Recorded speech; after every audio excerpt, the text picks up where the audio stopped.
BA in conflict, Richards from Princeton. He's currently teaching here at NYU in the Theater Studies Department at Tisch.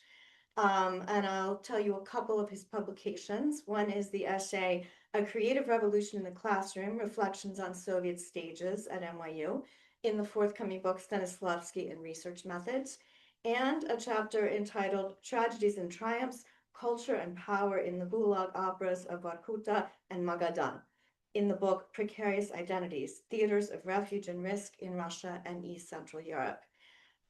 Today, Dr. Robertson's title is Staging the Gulag, Professional Theater in Stalin's Forced Labor Empire. Thank you very much, and please welcome Jake Robertson. Thank you. Thank you so much, Anne. We triumphed over some serious technical difficulties today, so I'm very glad to be able to give you this talk. First of all, I just want to say thank you for everybody coming here. Thank you to the Jordan Center. Thank you to Anne for hosting me. I'm very excited to share my work with you and with all of you joining us in the World Wide Web. This is kind of the first presentation of this project in its entirety. I've presented little bits of it throughout my PhD process, but this is the first time I'm kind of laying it all before you, so I'm really excited to do that. Before I jump into the presentation proper, though, I am an artist myself, a theater maker, and I wanted to begin. Unfortunately, we don't have the surround sound that I dreamed of, but I wanted to begin with a little bit of art to kind of get us into the feelings that we're going to be at least talking about in an academic way today. Because I want us to remember that these were art makers. We're talking about this magical innovation that is distinctly human, that is art making. And so I don't want us to lose sight of the fact that we are talking about art being made. We're talking about people creating theater on the stage. And so I wanted to start with a song from the opera Faust, which is from the fourth act of the opera. And is set in a prison. So, of course, the setting is relevant, but more importantly, I chose this little clip because, as you can see in the background here, the first Gulag opera to be staged, I bet you never realized there were Gulag operas at all, but the very first fully staged Gulag opera in 1945, at the very conclusion of this outrageously brutal war that was exceptionally brutal in the Gulag itself, they staged Faust beyond the Arctic Circle in Vorkuta. And the reason why this production, outside of it just being the first one, is so fascinating and kind of tees us up for the rest of the conversation is the people involved in this. Not only was this obviously a full production, this was not a ramshackle production, this was a full production, but the people involved really illuminate some of the contradictions at the heart of the Gulag theater project, if we could call it that. And first of all, we have, of course, this demonic Mephistopheles here, which is played by Boris Deyneka, who had been a celebrated vocalist in Moscow. And many people would have been familiar with his deep basso because he was the voice of the de facto Soviet anthem, Wide is My Native Land, on the radio waves throughout the late 1930s. And so we have this figure who has a nationally famous voice playing the evil Mephistopheles. And then the ingenue of the piece, Marguerite, is played by Natalia Glebova, who was the wife of a major camp boss in Vorkuta, who also happened to be an operetta star from Rostov. And then playing Faust himself was an amateur artist, an engineer turned opera star named Yegorov, who basically became, in his words, professionalized by working on this production with the director, who was Boris Mardvinov, the former director general of the Bolshoi Theater. So in this production, we see, in 1945, we see all of the crazy, surprising details and contradictions at the heart of this Gulag theater. So I'm going to play, hopefully it will sound, I pray that will happen, this song for you. just get us in. And I don't hear it. I don't hear it.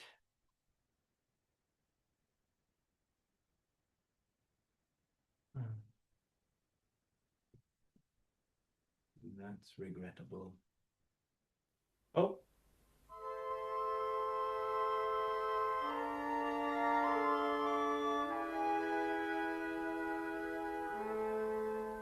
Мое сердце полно муки страха.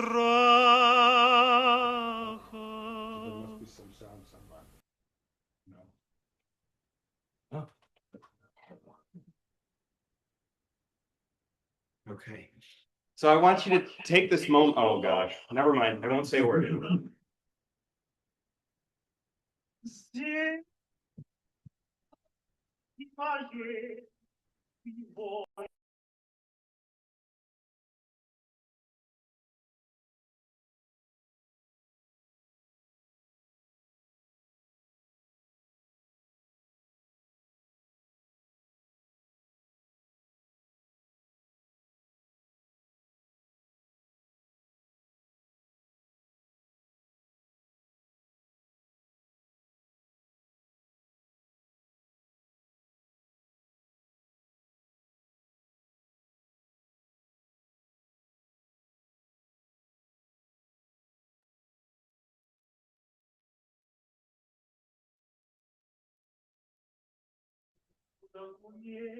От горести и ума.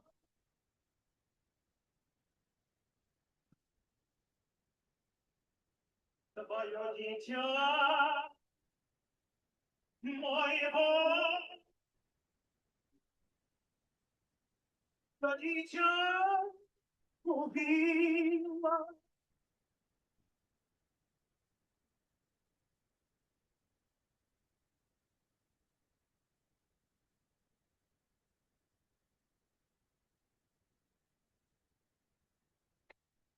I recognize that it's very frustrating that the online folks, of whom there are 33, couldn't hear any of that. So maybe if I turn my audio on, maybe that'll help. So it'll if you turn your audio on to play the music, then they can hear it when your speakers are up. Okay. You'll still have that echoing effect. Yeah. So unfortunately, that might just be Got it. Got it. We're stuck with it. We're making do just as Gulag theater makers had to. Turn it up. Mute myself, in other words. Great. Okay, so moving on from that, I wanted to begin by just confronting the central paradox that really brought me to work on this Gulag theater. And that is that at the very height of the Second World War, in what was inarguably the most deadly and brutal period in Gulag history, when hundreds of thousands of prisoners were starving and dying and being worked to death in the mines. This also strangely happened to be the golden age of professional Gulag theater. And this happened to be the time when the most sophisticated, most expansive, most serious, most, I guess, ambitious productions, we saw Faust and other operas, took place. And so I was sort of brought to this contradiction, this paradox that these two things happened, and they happened simultaneously, and we have to hold those two things as we move through this talk today. We can't lose sight of one just because we're talking about the other. And so I just want to begin with just kind of discussing where I encountered Gulag theater in the first place, or maybe you might have tangentially encountered it in some of the discourse and literature. It is something that is featured in some of the seminal works of Gulag literature by Solzhenitsyn, Shalamov, Ginsburg, Demidov. All of them have some reference to Gulag theater, and in their own ways they deal with it idiosyncratically. But what really you notice, and particularly in Solzhenitsyn's work, is this binary between what I call unsanctioned theater or unsanctioned art. That is something private, something sacred, a tune whispered under your breath from another life that sort of helps you connect to who you were before imprisonment. A sketching using a piece of coal on a scrap of paper that you found. These were holy and sacred things to Solzhenitsyn. They were ways of maintaining humanity. Then there's the sanctioned form of art in the Gulag, which we'll talk more about, but this idea of prisoner drama circles, cultural educational groups, etc. And those were completely lacking in any art. Those were just propagandistic drivel, and they, in fact, were just this kind of political infrastructure holding up this demonic system itself. And even when he mentions the full-scale theaters, the large-scale theaters, which he does mention, he refers to them as a mass of dramatized emptiness, the mechanical propaganda of dead ideas, and describes the performers themselves as serf actors, puppets, basically, of the local satraps. And there's truth to all of these things. These are threads woven into the fabric of Gulag theater. But what they ended up, what this kind of hegemonic binary led to is it being reflected in Western scholarship. Gulag theater has not been covered much in Western scholarship, but when it has been covered, it's been usually following these lines that Solzhenitsyn set out for us. But when you go to prisoner memoirs themselves, the people who were taking part in this experience, or you look at local histories, by scholars in the regions like Komi in the far north and Kolyma in the far northeast, you see that the story is much more complicated than that. You see that there is not only a sense that these productions and these art-making institutions were serious and had a cultural energy and force behind them. They were not simply political machines. They were conduits for showcasing tremendous art and innovation. But you also see how important the legacy of those theater-making institutions is in the regions to this day. Both of the theaters that I'm going to talk about today are still functioning theaters, regional theaters. Great. So I am going to offer just at the onset a little bit of context for some of the discoveries I made. I've been working on this project for over a decade, since I was an undergrad, and I found just a little reference to Gulag theater. I started to develop more my practice of research into it, and then eventually I went to Komi in 2014. And it was only there that I really started to understand the impact of these theaters, the extent of these theaters, and theater networks that were orbiting around them. And then when I started my PhD 4 years ago, that's when I really started to dig into, okay, what are the big historical questions that are actually emerging? What does Gulag theater really tell us, not only about the Gulag, but about Soviet culture and maybe about authoritarianism in general? And so these are some of the big takeaways that I had. The first is periodization. I'm going to obviously expound on that, but this idea of the Gulag theater as a distinctly, as reaching its apogee in the late Gulag, in the post-terror Gulag, is very important, and you'll see why soon. But that idea of studying the late Gulag as more than just this death machine of that was focused on economic extraction to support the war and support Stalinism, but actually also as a cultural as having a cultural agenda. And that is really interesting and important. This idea that is very significant in Gulag studies right now is the liminality between the Gulag and the non-Gulag. Of course, Solzhenitsyn sets up our beautiful image of the archipelago of these isolated islands. But what we learn when we dig deeper is that there was some isolation, but actually the boundaries between what was the Gulag and what was outside of it, what was the mainland or what was the free world, were actually blurred. They were mutable. They changed over the course of Gulag history. And those people went in and out of those systems throughout the decades of the Gulag. And then, of course, there's this idea, this dichotomy that we saw, the paradox that we started out with, the sense of how could there be a system that inarguably was extraordinarily destructive. You can't argue that it wasn't, and you actually really foundational scholars have attested to the fact that it wasn't an accident that it was so destructive. It was a big part of the foundation of the Gulag was to wreak destruction on local populations, on the land, on the prisoners.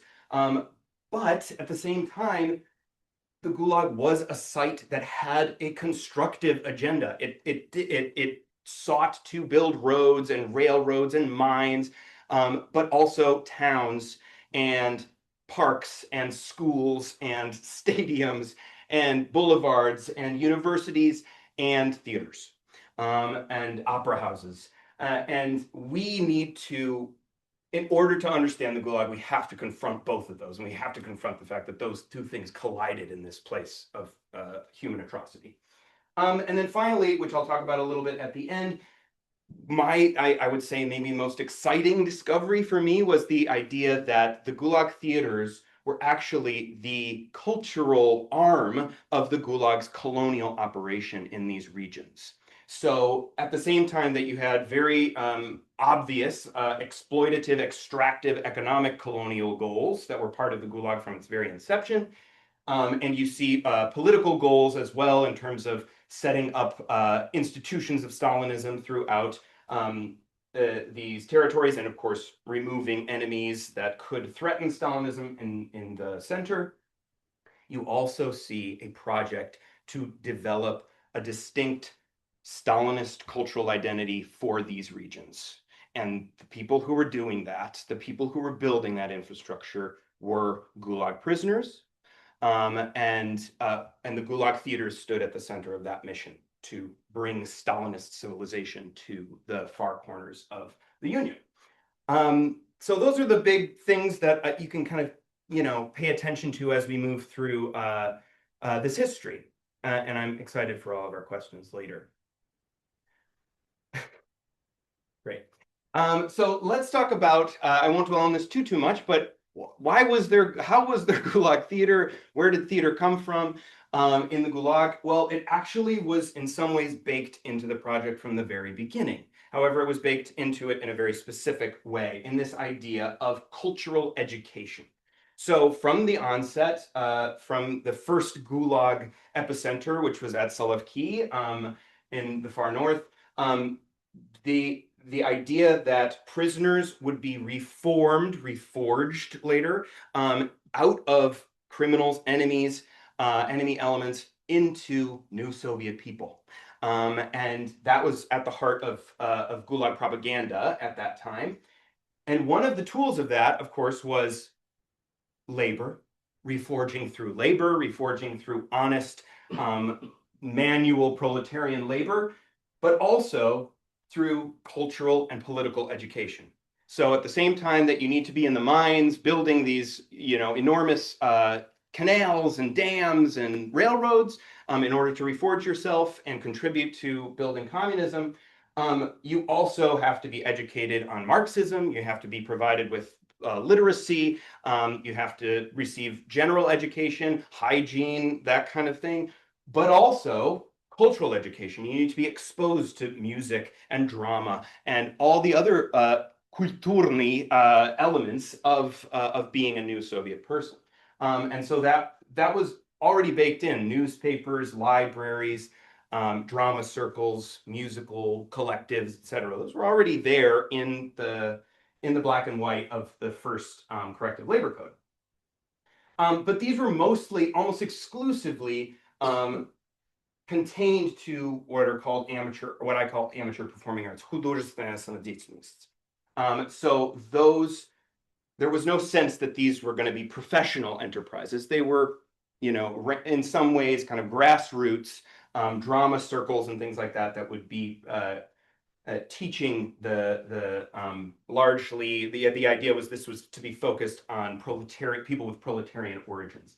But as we'll see, there was a lot of people with non-proletarian origins who were professional theater makers who also were a part of the Gulag population.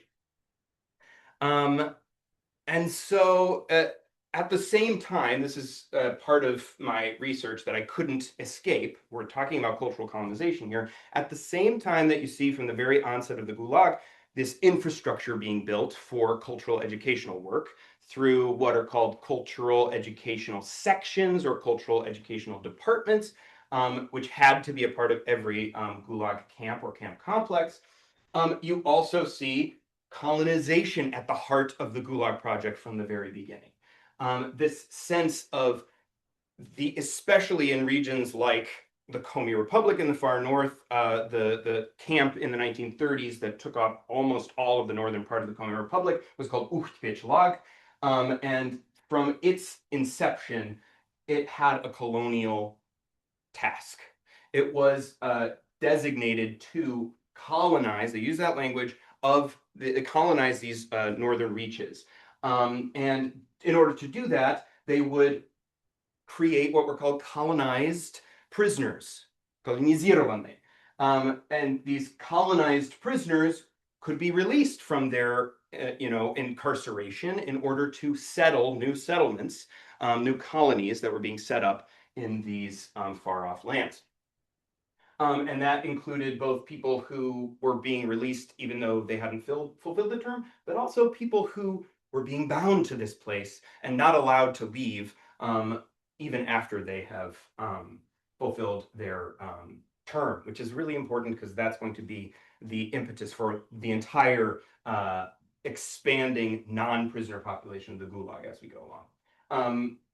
These ideas of exploiting, of course, at the center of all of this language is exploiting these lands, getting to the resources that are there, but also this idea of освоение, of mastering the land, of absorbing it into the Soviet Union, into the fold, and dominating it to some extent as well.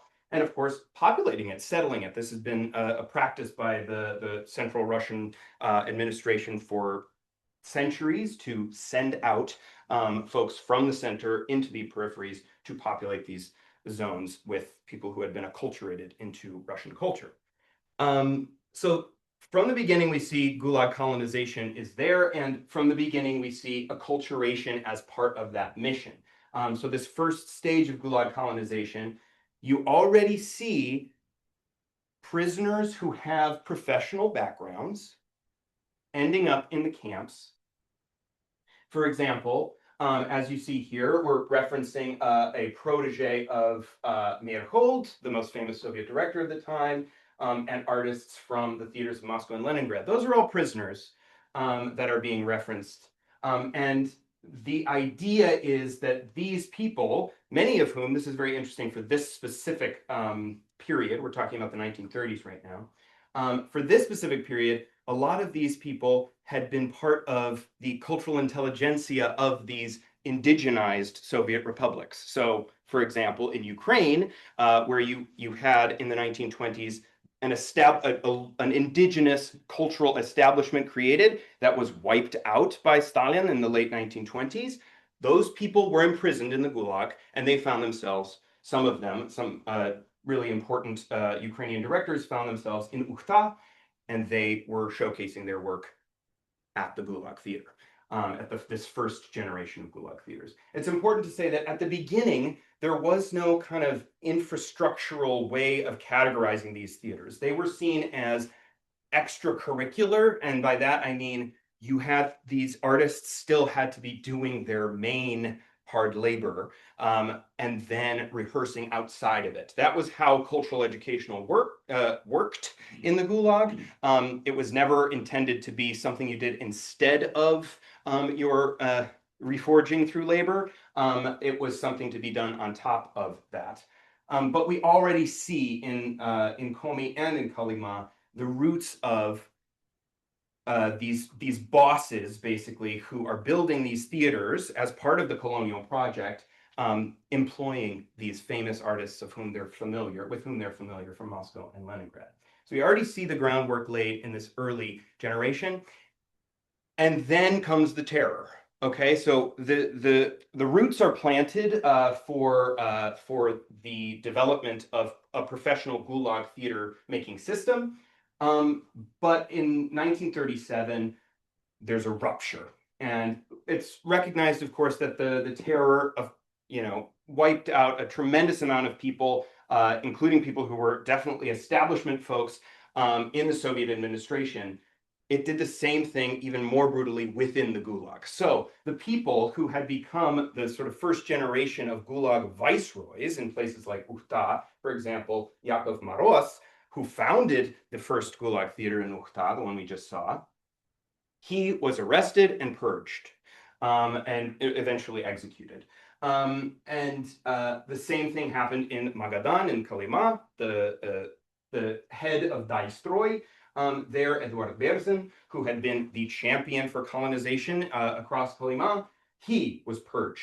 But interestingly enough, in just the months before he was purged in 1937, he set out this 10-year plan for Kolyma that established the idea that by 1947, there would be no prisoners. All of our prisoners would be transformed into colonists and free worker colonists, and we just have a beautiful Soviet colony on the edge of the world. And so he set this out, and immediately after, he is arrested and executed.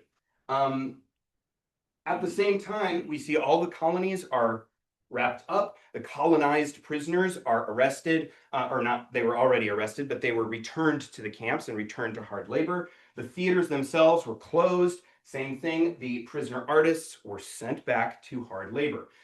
So this purge happened, this rupture happened, and kind of all of the groundwork that was laid in the first generation of Gulag colonization is wiped away. But it doesn't last long. It's only about a year later when we see the return to some of those roots that were planted in the first generation. In the post-terror Gulag, which I would say is the period of Gulag history that's been dealt with least in the scholarship, and so that was part of why I really wanted to understand how the Gulag theater fit into this late Gulag period. We know that the Gulag and then the post-terror Gulag in the lead up to the Second World War had a sharp shift away from these political goals of reforging, away from the purging ideological goals of the terror, and toward economic exploitation. The idea that the Gulag had become an integral part of the Soviet economic system, and especially when it came to heavy industries, it would be necessary for the eventual war with Nazi Germany. And so we see Stalin specifically appointing leaders, a new generation of leadership in Vorkuta and Magadan and all around the Gulag, with the priority of boost output. No more ideological purging. That was unstable. That set off our numbers. Our output numbers, sort of fell drastically. And so we need to get back on track. Beria, of course, is in charge of this. At the same time, I already laid the little groundwork for this. There's a demographic transformation of the Gulag. We saw at the beginning this idea of prisoners being released early or released and then not allowed to leave. And then they become converted into colonists, okay? I'm sorry, into what? Colonists, free workers, they were called, volnanayomy. And you can see that as these free workers are created, essentially ex-prisoners, most of them, the Gulag population is gradually swelling with people who are not officially prisoners anymore, but they are still subjected and subjugated to Gulag administration. So the transformation comes that by the time we're talking about the late 1930s and through into the 1940s, by the late 1940s, it's 50-50. You have 50% of the Gulag population in these places like Vorkuta and Magadan that are non-prisoners. Because when you get released, you can now ask your family to come. And so we have the addition of other family members of the Gulag. And that population is under Gulag authority. And so this makes for a major transformation of the Gulag system in the late period.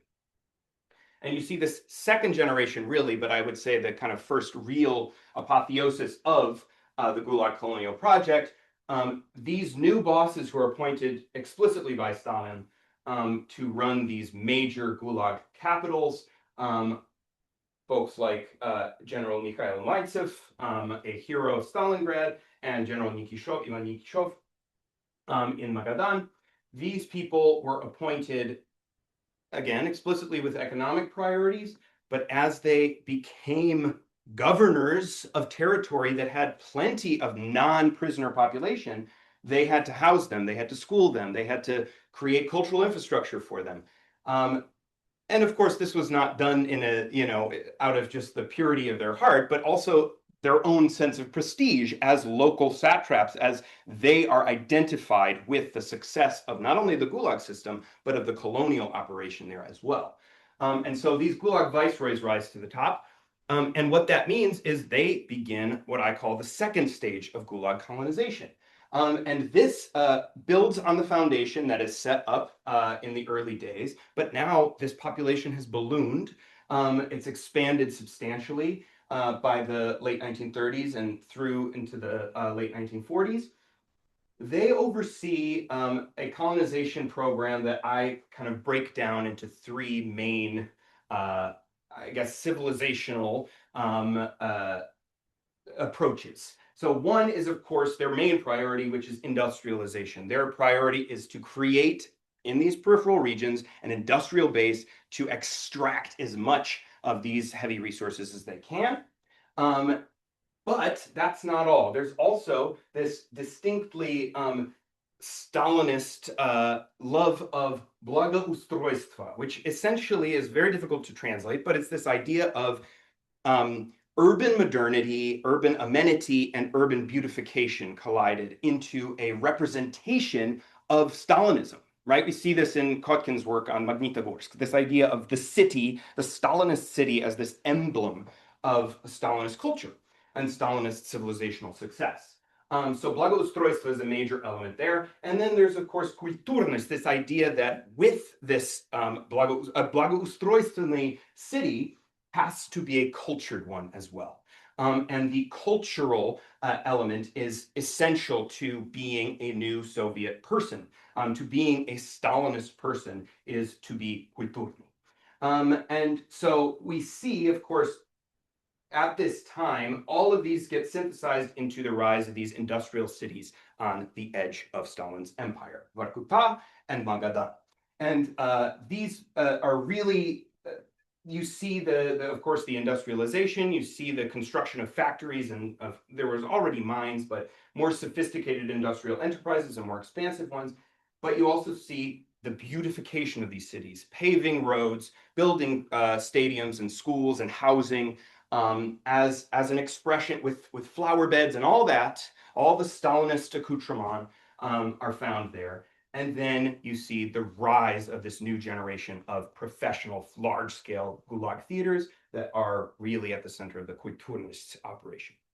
And so you see that these bosses who are Gulag viceroys also become patrons of these theaters. Not because they are particularly kulturny, to be honest, not because they actually have some sort of love of art, though maybe some of them might have attested to that, but because it's part of their prestige. It's part of showing that they have transformed this region.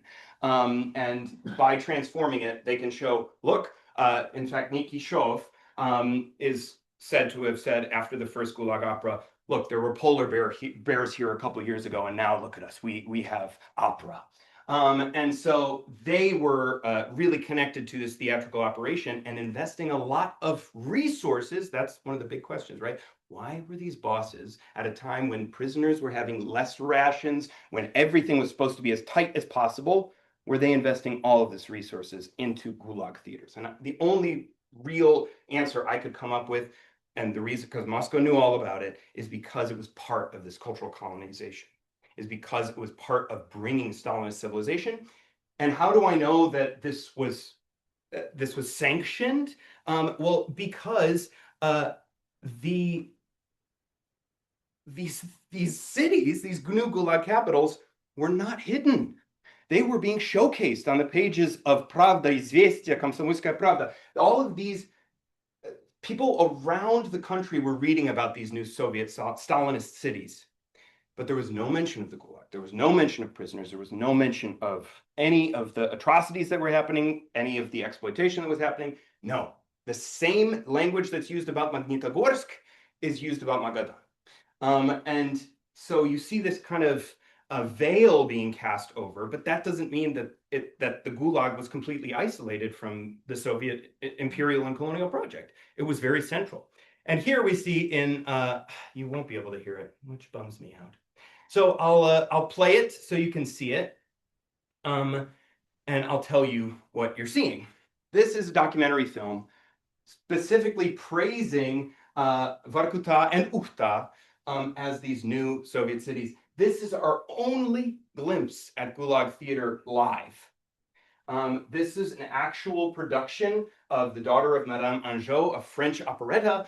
And this figure here, Vera Piskovskaya, is the boss's wife, and her counterpart on stage is Theodor Rudkovsky, who was a repressed opera performer from Leningrad. So, and they're holding they're holding hands and walking down and being showcased in this documentary without anyone asking questions. And so we see this idea of these theaters actually being woven into the image, the public image of these new Gulag capitals. Okay, so just to give you a little bit about how did these theaters officially become part of this, rise out of these cultural educational drama circles into full-scale professional theaters? Well, that happens.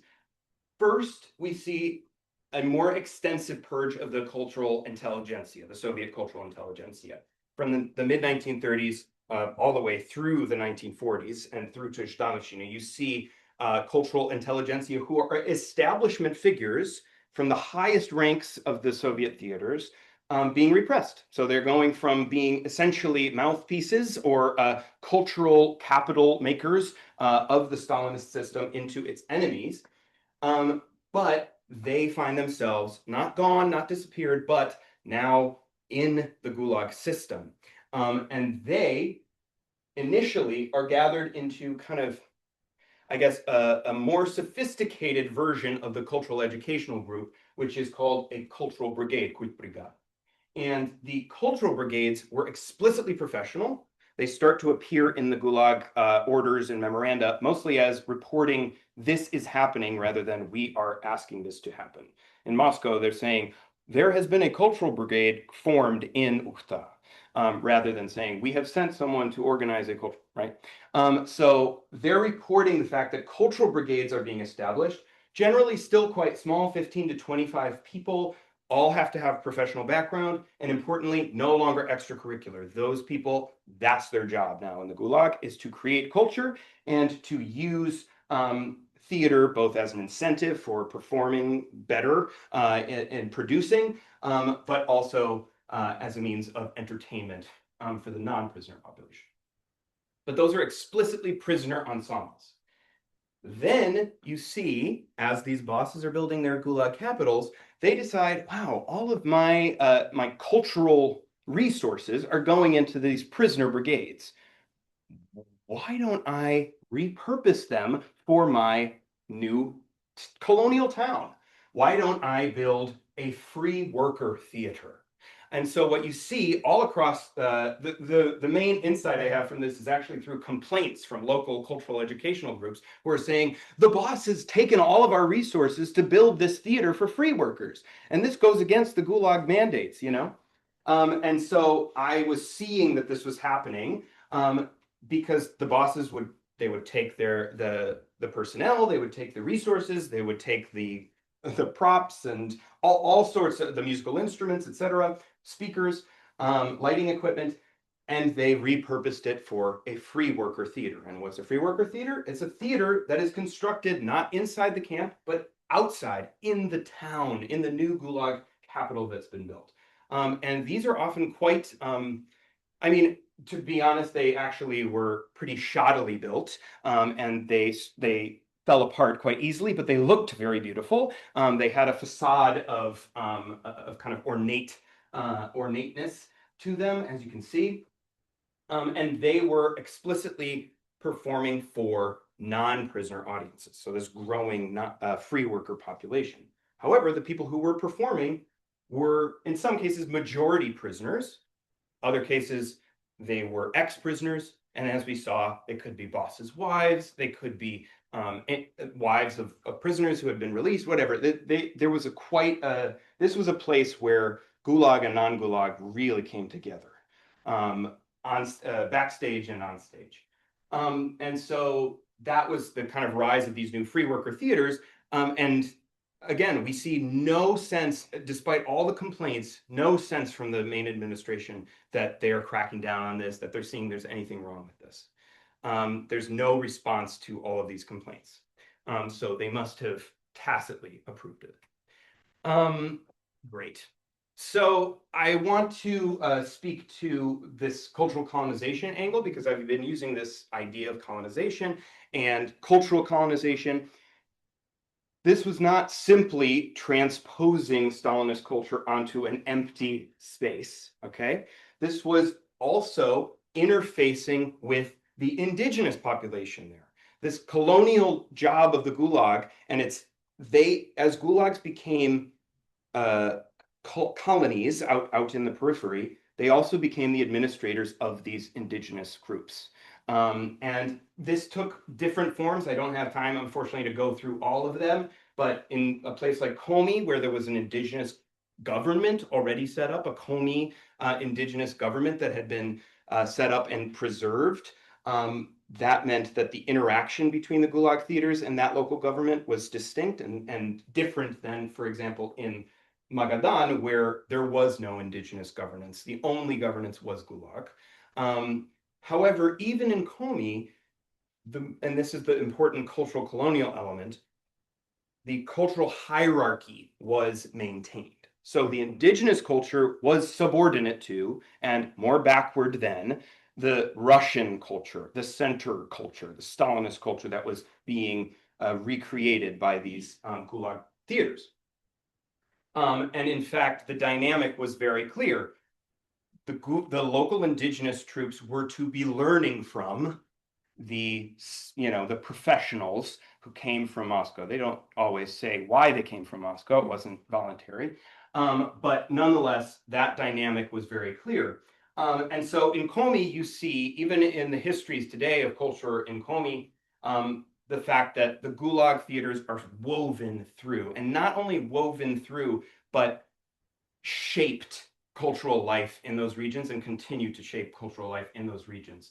And in places like Kolyma, because their indigenous population was not granted titular status, or it was not large enough to deserve its own governance, that meant what you actually saw outside of this brief moment in the couple of years before the outbreak of the Second World War, you saw an erasure of local indigenous culture. So there was an effort there was a national cultural brigade, I can talk about it a little bit more in Kolyma in the questions, that was essentially a group of indigenous people with promise who could be taught to perform at a professional level by these mostly Russian, but at the very least Sovietized people who had been brought to Kolyma. But that, again, was just a couple of years, and then you don't see anything like that for the remainder of the Gulag period. Great. How are we doing? Okay, I'll start wrapping. I will breeze through these last couple slides just so you guys can have a little prompts for if you have questions coming up. I wanted to talk a little bit about the prisoner artists themselves. We discussed that the cultural intelligentsia was purged in various stages, and especially after the mid-1930s. What we often hear in the kind of narrative of Soviet culture is that these innovative theater makers were purged and they kind of disappeared. They went into the Gulag abyss and they never came back, or they resurfaced years later.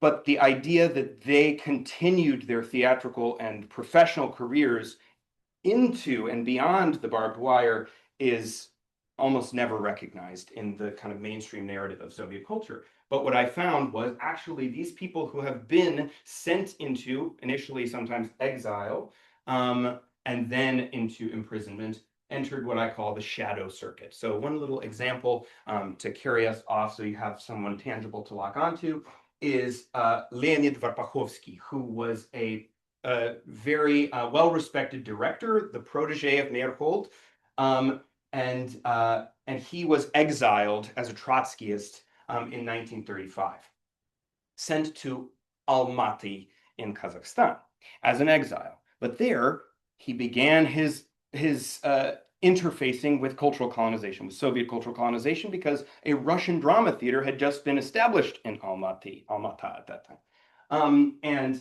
he joined, and he becomes the celebrated prize director of the Russian drama theater. He wins a bunch of awards from the local Kazakh government. And then there's the terror, and he ends up getting sent, he and a bunch of other exiles get sent into the Gulag system. There he enters into hard labor, but he joins through the cultural educational operation. He joins a troupe, and then he puts on a show that gets the attention of the Magadan patroness. So she calls him to Magadan, and he becomes the central director of the Music and Drama Theater of Magadan, staging the first opera in Magadan, La Traviata, in 1945 as well. But afterwards, he's released, but has to stay. So he joins the free worker population. And then eventually he is able to work his way out of Magadan, but he can't return to Leningrad. He can't return to Moscow. He finds, and he really shouldn't even be there, he finds a loophole and winds up in Tbilisi. And he joins the Russian drama theater in Tbilisi. Yeah. And there he stages well celebrated to this day productions. Then he moves on to Kiev, and then eventually he finds himself back in Leningrad after Stalin, and eventually into Moscow, where he continues to have a successful directing career. So this shadow circuit sees him going all the way around. And it's something that we don't really explore, this idea of this as a way of connecting all of these spaces, these peripheral spaces, but also connecting them to the center. Great. And then I just wanted to touch on, I have a chapter on the memoirs where unfortunately, I couldn't delve fully deeply into Gulag subjectivity because I don't have enough ego documents from the time. I only have reflections, but I still think that what I was able to glean from the reflections does illuminate something about how these folks were processing the contradiction that we started off with, the fact that they, unlike what Solzhenitsyn said, they found this world of creativity. They found this world of freedom and joy and abundance and creative expression and camaraderie and love that many of them mention. But they also were victims of this camp world. They experienced incursions. They experienced crackdowns. They experienced shakeups. And they, of course, at various points experienced hard labor. So they had to carry both of these legacies within them. And of course, they have what they refer to, some of them, as their doubts of the soul, which is basically moral quandaries. Was it okay for me to do this? Was I somehow complicit in this? And they don't ever talk about the colonial part, but in this Gulag operation, because I was working closely with patron bosses, because I was performing mostly, they did perform for prisoners, we can talk about that later, but mostly for non-prisoner artists, or non-prisoner audiences. And so I kind of unpack that. And then, yeah, well, I'll just wrap up here with kind of bringing us to the present day. As I mentioned, these theaters still exist. This is the Music and Drama Theater of Magadan, and it looks the exact same as it does in the photo that you saw from 1949. And it is still a celebrated regional theater today. This is the stage of the newly rebuilt and newly rechristened Mordvinov Drama Theater. Now it's been named after the prisoner director who founded it, the Bolshoi Director General. And basically the legacies of these things are that they are still very much alive in the history of these places. They are still seen by artists there as part of their lineage, their cultural heritage that they're inheriting. And there's some efforts to reconcile with some of the quandaries that we find, but for the most part, there's a desire to use the theater to kind of distance themselves from the darkness of the Gulag past. And as we see in this proposal for a Gulag theater festival, basically, to rebrand Kolyma, to change it from this place of horror to actually, this was a place where we built theaters and did operas. And so you can see the kind of erasure of the duality of what actually happened in the Gulag to this day. Great. I think I'll wrap it there. But thank you so much for this, and I look forward to your questions. Thank you, everybody. I assume you want to take the questions yourself, right? Sure. Yeah, I don't mind. Fantastic. Happy to. Thank May you. I sit? Sure. Okay. Hit me. I'm just gonna grab my my notebooks.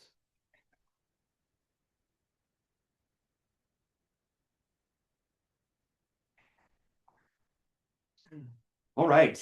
Yes, please. Any questions? Yeah, please. Thank you very much for just this amazing talk.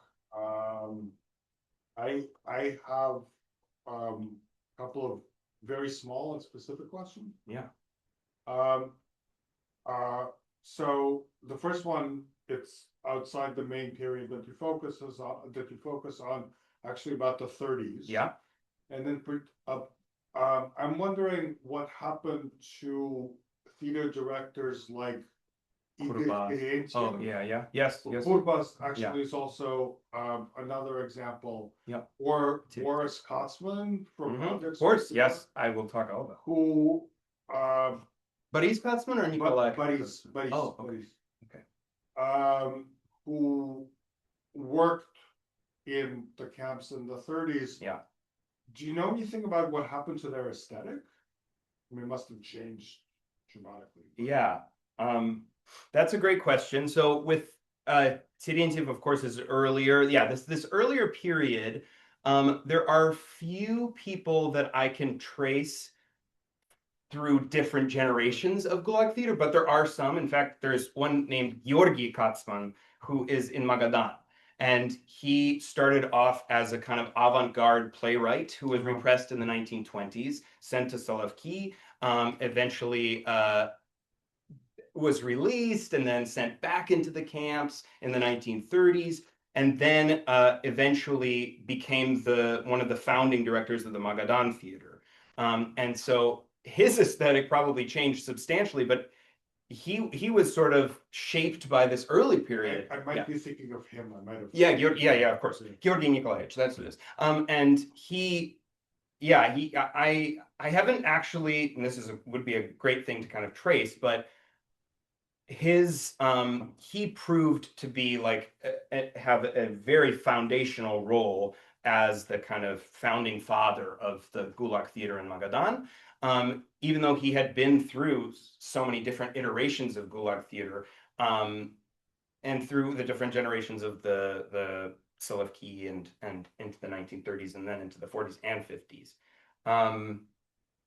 But I don't have a good answer to the aesthetic change. I imagine that from what I know of his work during the reforging period, this is all about like repertoire and oversight. There was more emphasis on doing work that with Terentiev as well, more political work, political plays. By the time we're looking at this period, the political plays, it was very clear that the point was high culture and the point was not high politics. And so when Zhdanovshchina set in the late 1940s, that started to change again, and they were subject to the same rules of having to include 3 out of 4 Soviet plays in your repertoire and things like that. But in this golden age, and that's part of why they reflect on it as a golden age, there was actually a real span of the kinds of productions that they were doing, from La Traviata to Chekhov to Shakespeare to all of these. Yeah. Thanks. Yeah, did you have a question? I had a whole bunch of questions. Oh, sure. Do you want to go to the chat people first, or do you? Oh, whatever. Yeah, I don't know how it normally goes. You're right. Oh my gosh, the autonomy. What's that? You have one? Sure, we can alternate maybe. Yeah. So Katie Trumpeter asks, were there any cases of particular prisoners being moved to particular prisons in order to strengthen this or that particular theater? Also, anything about prisoner spectatorship would be great to hear about. Prisoner, what was the last part? Prisoner Spectatorship. Okay, cool. Yeah, so the answer is yes. None of them have been, they're all anecdotal, these, this evidence of people being reassigned, or specifically, you know, recruited. But for example, there, Mikhail Maitsev, who was the boss in Vorkuta, who founded the Gulag Theater with Boris Marvinov, that's him. There's him with the reindeer. He definitely was very well connected within the Komi Gulag. He had assigned specific units within the company to essentially, go through the roster to see who, if any major artists came in, that they would be, he would make an effort to reassign them to Vorkuta. There's also an anecdote. I didn't really get to talk about her, but this is Ivan Mikishov. He had really no interest in art at all, and he hated, he had a very condescending and demeaning attitude toward most prisoners, especially artists, but he recognized the cultural capital of them. His, not wife, his de facto wife, basically, he was married already, but had his wife and child sent back to Moscow, and a young officer, Alexandra Gridasova, who I mentioned before, she moved into his palace there, and she became the first lady of Kolyma and the patroness of Kolyma as well. And she is supposedly, during the putting together of La Traviata from 1944 to 1945, Leonid Varpakhovsky, who is stressing out about the fact that he didn't have enough people to do the expansive crowd scenes, she says, don't worry, there's an Estonian chorus coming soon. And a gentleman's chorus, a men's chorus from Estonia did arrive in Magadan, and some of them did end up buttressing the chorus for that. And so we definitely see reassignments happening, and then there was something about prisoner spectatorship.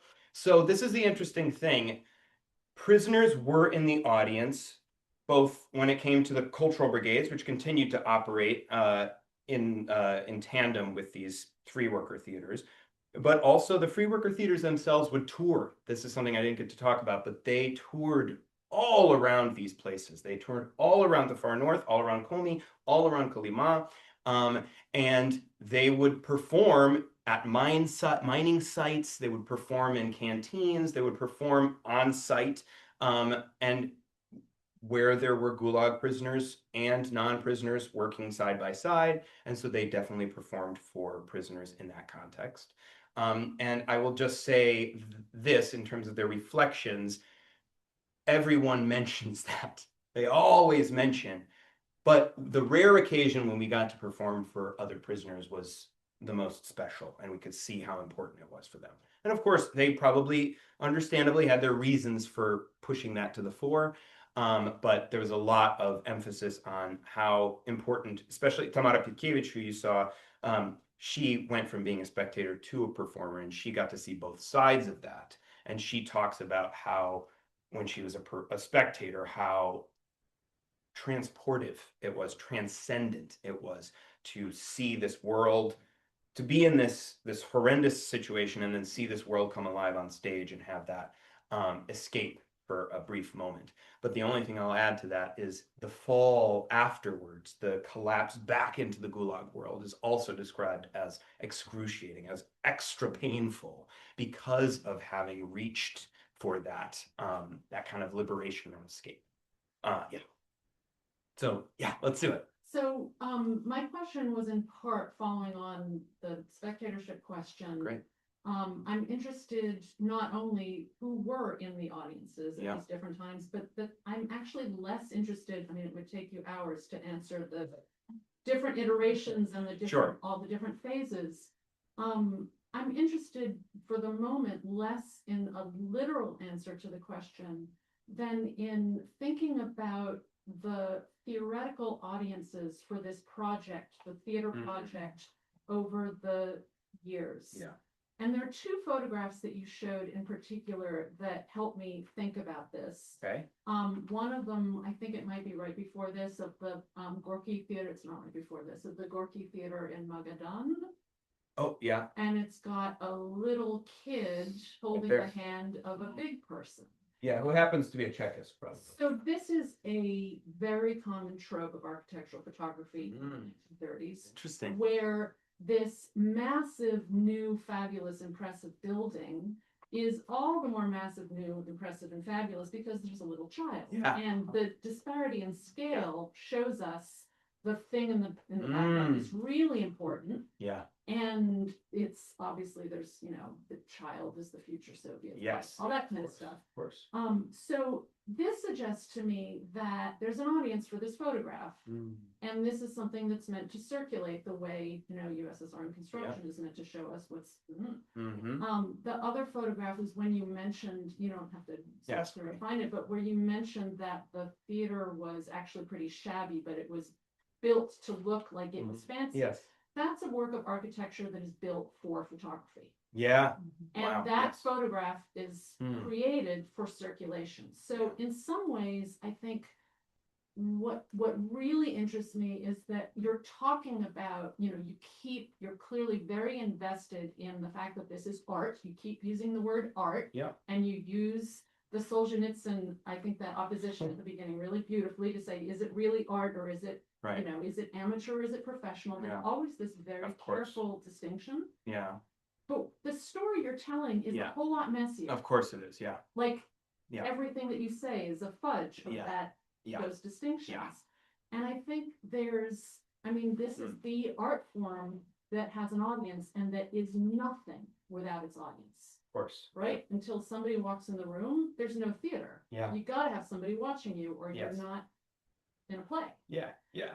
And part of what's really fascinating to me about this project is that you have all these, you know, literal audiences of different kinds of different historical moments.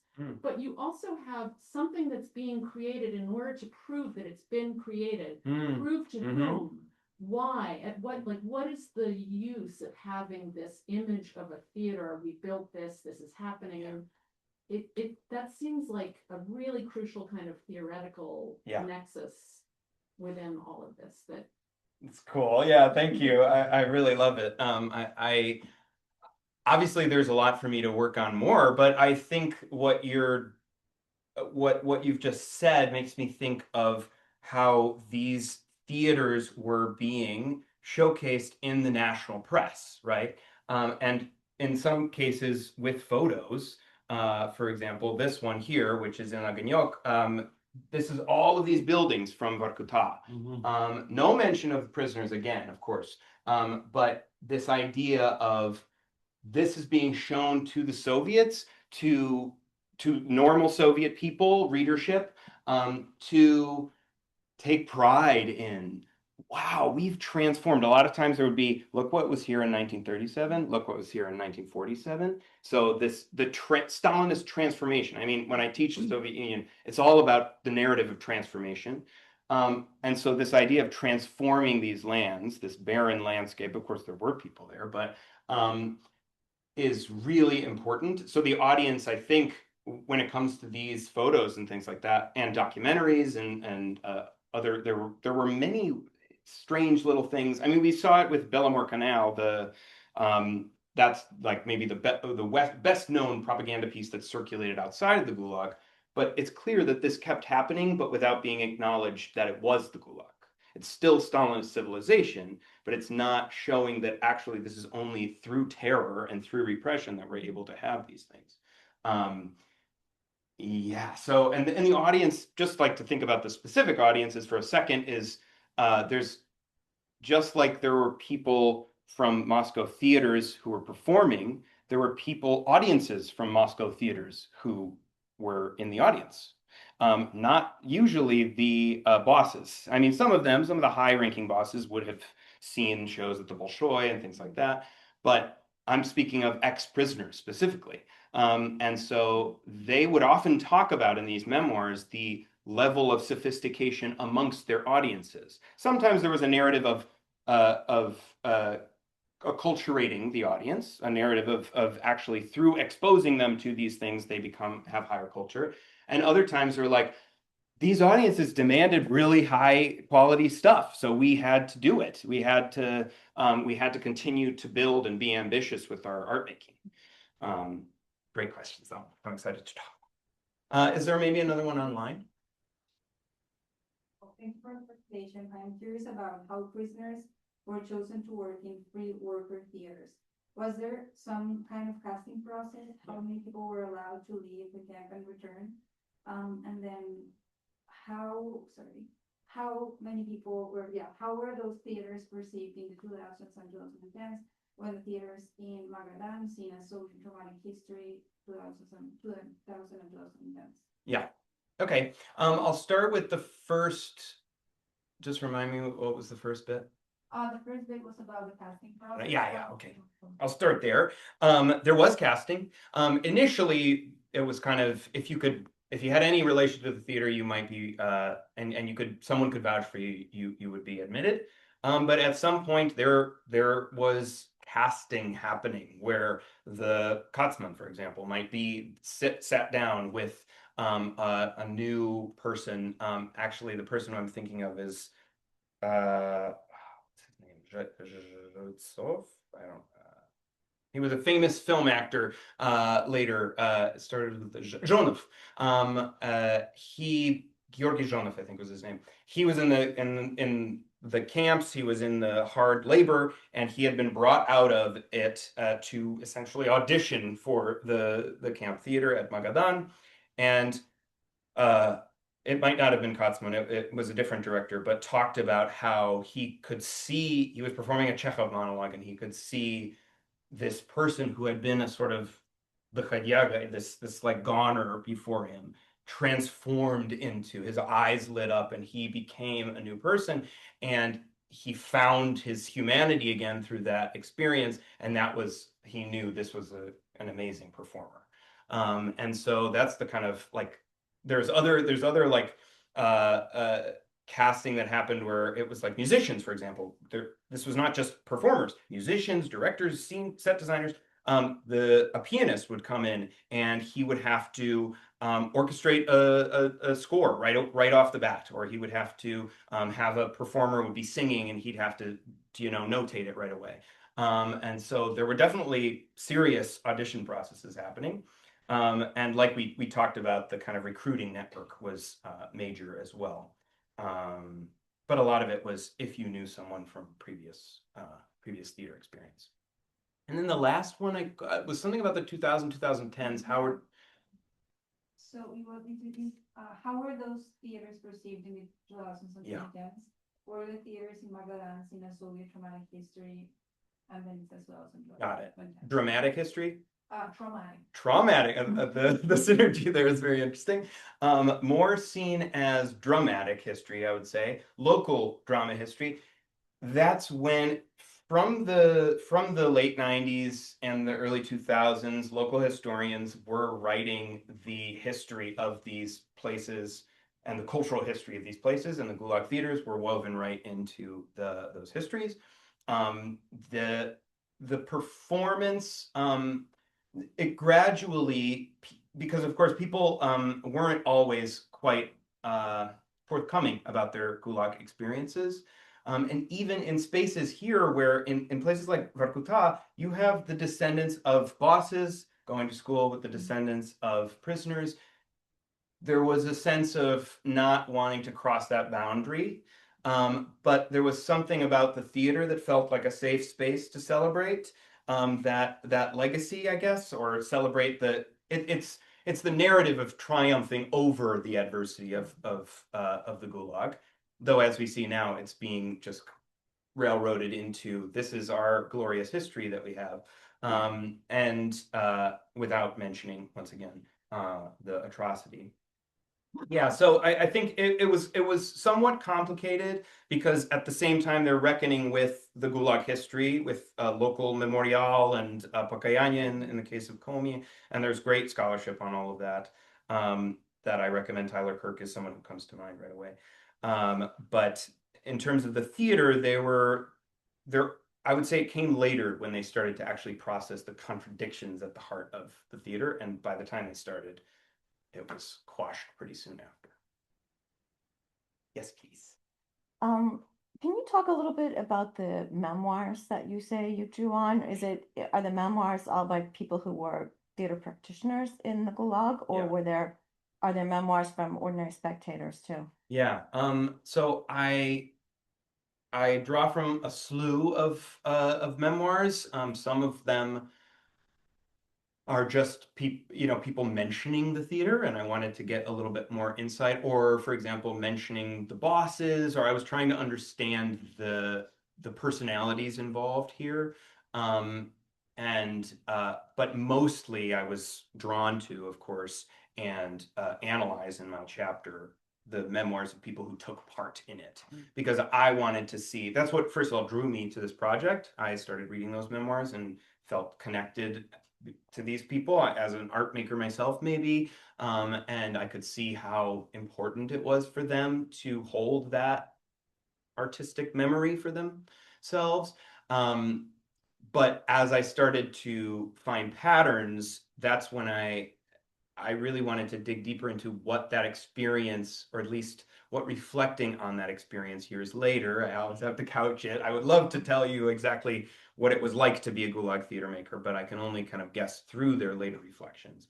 And that dissonance is what I initially wanted to say, call it dissonant subjectivity, because it was this sense of at the same time being proud and taking pride and savoring a nostalgic memory of this in some ways really special experience that was couched in not only the kind of the infrastructure of memory work that was being done to reveal the horrors of the Gulag, but also their own experience of repression and violence and brutality, and then the gray zone that they felt they were navigating too. Yeah. Thank Great you. question. Yeah. Thank you. Thank you. Is there one more in the? Well, I don't know what Yeah, the there time are is. two. Okay, we're good. Henry Wallace, any comments on his visit? Oh, so I don't know a ton. I wish I knew more about it, but what I do know is that he didn't see any live spoken performances. He saw a ballet performance. And I know that his reflections later, but this goes all around. He was shown like a kind of Potemkin village of an industrial site, and he had socialist leanings, and he ended up kind of having this glowing review for Magadan and the Soviet Far East. There was some racist elements to it that we could see in dealing with indigenous people too, but yeah, he was blown away, and he talked about how Gridasova and Nikishov were, so excited to show him all of the cultural, symbols of Magadan, of course, this performance, but also handicrafts and beautiful artworks that were paintings and things like that they had an exhibition for. So they were laying it all before him. And what's interesting, the one part that comes to mind is the sense that it was theirs. These are my artists, or my theater. You should see my thing. It was very possessive and identified with by these. Yeah. I mean, that's a part I didn't get to talk about too much, but this idea of what does it mean to be serf theater? First of all, obviously these were, bound people, right? So they were in that way, these were their masters and they were serving them. But the power dynamics, because of the cultural capital and the kind of that system, meant that it was a little bit more complicated, because there was a sense of reverence and respect for their professionalism.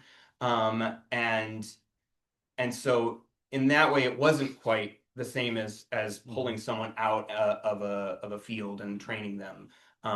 They had been, they had been at the heights of the establishment before that. And so I think that's maybe the significant difference. Yeah. Gene. Could I ask a question about one of the photos? Yeah, please.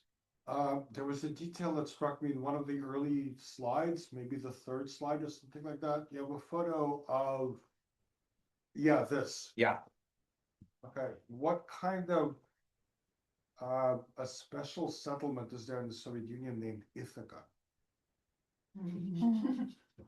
Like So Harris's? so special settlements, of course, right? Like were a part of the Gulag Yeah. infrastructure. Why it was called Ithaca? It must mean, be there- something. It must be something related to the Odyssey or the Greek.